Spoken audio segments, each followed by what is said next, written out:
Hello, my name is Mark. I'm your host with the Chartreuse Leprechaun. I'm back here again in Texas, obviously, from the green walls and the not white apartment walls.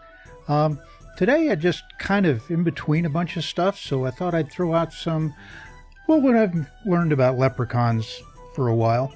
I gotta tell you, the strangest thing of all the strange myths, legends, and facts about leprechauns, did you know they're classed as a protected species according to the European Habitats Directive? No, I did not make that up. Apparently a lobbyist managed to convince the European Union of this in 2009. There is now an area designated as protected area for the 236 leprechauns living in Ireland. How they determined there's 236, I have no idea.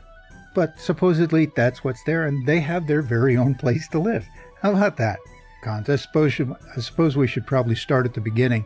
The name comes from, well, one of two things, and I'm not going to try and pronounce either word because I know I would butcher them with my pseudo, totally false, absolutely unrecognizable Irish brogue or whatever.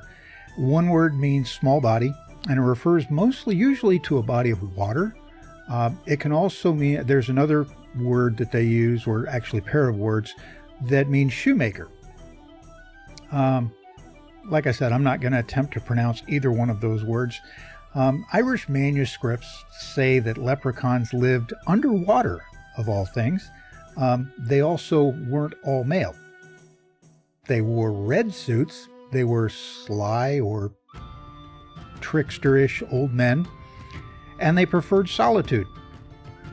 It's also possible they are historically around the 12th or 14th century, I guess, a recharacterization of the Celtic god Luck. It's spelled L-U-G-H, and he's the sun god, the patron god of arts and crafts, some other things.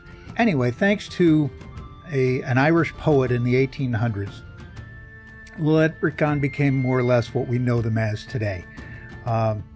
Red beard, green outfit, short. Well, they were always short, but he was always a trickster. Mostly in the form of lessons to avoid get-rich-quick schemes, I would add. Trustworthy, he will deceive you. Any chance he gets, he will deceive you. The tale of catching one to get his gold always goes it's pretty standard. It goes something like this. You catch the leprechaun, which isn't easy, by the way. You demand the location of his money. He must tell you, by the way. Why? Not real sure. They don't make that all that clear. And no one seems to know where all the money came from. I mean, he's a shoemaker. Shoemakers aren't known for making lots of money. So I don't know. Anyway, the leprechaun tells you the true location of his money, and you mark the location with something, and you leave to go get a shovel to dig it up. The leprechaun then marks dozens of other locations exactly the same way. A flag, a piece of cloth, painted color, whatever. And then he's never seen again. And that's the basic gist of it.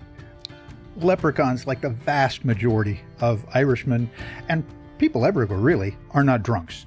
That moniker belongs to another member of the Irish fairy folk family group, whatever word applies there, called I think it's Cluricauns. They love causing chaos, particularly after dark. Now, our Chartreuse leprechaun is indeed a leprechaun, but rumor has it he was kidnapped by the Cluricauns, so he learned all their stuff, and so he's just continuing to imitate them. He causes trouble all the time, and he, as a good Cluricaun, and as the leprechaun that he is at his heart, he is always tricking everybody. So, yeah, that's the history of leprechaun.